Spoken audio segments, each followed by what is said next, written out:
Well, key management's an interesting topic. Keys are secrets. They're just secret numbers, big long passwords, okay? And they get used by lots of different applications.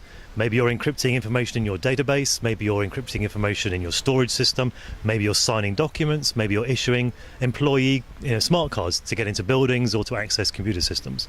So keys are these secrets that are used in lots of different places, in lots of different applications by lots of different people. Even think about smart metering or smart grid. You may have 10 million devices scattered across the country, each one with a key or a certificate, an identity for encrypting data or for establishing some trust back to the service provider. So key management's an issue that can get out of control really quickly. You end up with lots and lots and lots of keys, which can be very expensive to manage. And if any one of those keys is lost or stolen, then data can be broken, identities can be forged, signatures can be forged on digitally signed documents, and the whole premise of cryptographic security falls away. So in many cases, key management is the Achilles heel, is the sort of weak point of cryptographic security. So managing keys is both security sensitive, it's a business continuity issue, and it can be very expensive. So obviously it's quite important, but still it's also a technological issue. Is it addressed at the right level within companies, like the boardroom or CIO level, in your experience? No, it depends. Well, it depends. The answer to many questions is it depends. Different industries have different levels of experience and different levels of sophistication, if you like, when it comes to things like cryptography and encryption and key management. The military have been using encryption for hundreds of years and are experts in managing keys and have very robust, mature processes for managing keys, even in the battlefield, very dangerous, distant locations. But I think the issue now, and the reason why I wrote the book, is because the best practices that have been developed in government and in banking, for example, where these technologies are relatively mature, are now finding themselves in many, many other industry verticals: retail, healthcare, transportation, even entertainment, fast food, hotels.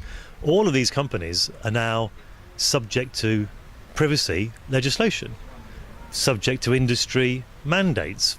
For example, any company that is responsible for storing a credit card number, which are many, many, many different companies, not just banks, but many, many different companies, are required to encrypt that information, which means companies in, shall we say, sort of less mature, less sophisticated security markets are now being forced to adopt encryption.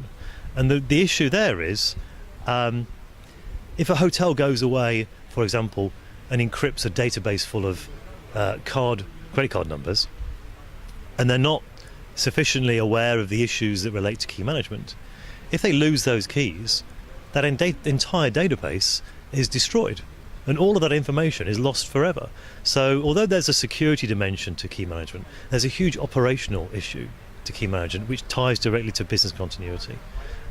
Lose the keys, you lose the data. Destroyed the data, that's a very bad thing. If you're an operational manager, or you're a storage manager, or you're a business manager, losing all of your customer records is pretty embarrassing. And nothing to do with security, just operations. So what I try to do in the book is take some of the best practices and some of the experience that has been learned and defined in the payments world, in the government sector, and try and apply that to other verticals. Not that I'm for any moment thinking that folks that work in the retail space are dummies, but you get the point. Okay. One more question about this event. You were one of the presenters, obviously. Maybe you had some time to speak with the people here. They had some questions during your presentation. Is there anything that strikes you about what people want to know? What their questions are about this issue when they attend an event like this? I think that it just really, I think, reinforces that organisations are becoming very aware that this is a pressing issue, and as you said earlier, it's the degree to which members of the board of directors see issues like key management as being business level issues. We conducted a survey, I mentioned it earlier in the session, about the use of encryption across the enterprise, and the degree to which organisations have a formal strategy for encrypting information.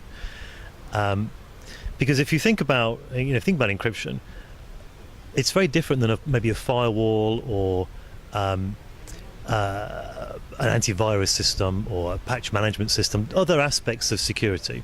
If those systems fail, then there's a risk the bad guy may get into the business, but it doesn't destroy anything. Whereas if key management fails, there's a real risk you might destroy something. And that's been one of the barriers for adopting this type of technology for years and years. But now there's no choice. You're mandated to adopt this type of technology. So now you've got to figure it out. And I think what's been interesting at this conference is the sense that people are realising this is not just an important issue, but an issue that they probably need to know more about. It's something that's got to be, as you say, escalated up the hierarchy and become an agenda item for, senior chief security officers and chief privacy officers, the people that actually determine policy, and the people that agree budgets at the end of the day. Encryption, key management used to be a feature of an encryption product. You bought encryption and you got some key management. But I think people are starting to realise that encryption is actually quite straightforward. It's just mathematics. Key management is the tricky operational aspect. And the good news is, there's technology that's out there for addressing key management problems. There's certifications that are out there, certifications like Common Criteria or FIPS 140, which is a US-based certification that allows you to prove that a system is good at managing keys and is certified for managing keys. So those are very helpful. There's some new standards. There's a standard called KMIP, which stands for Key Management Interoperability Protocol. So I think the industry's moving. I think the technology is becoming available. I think it's becoming much more practical to adopt a more, shall we say, more disciplined, more comprehensive approach to key management. And I think people are realising the importance.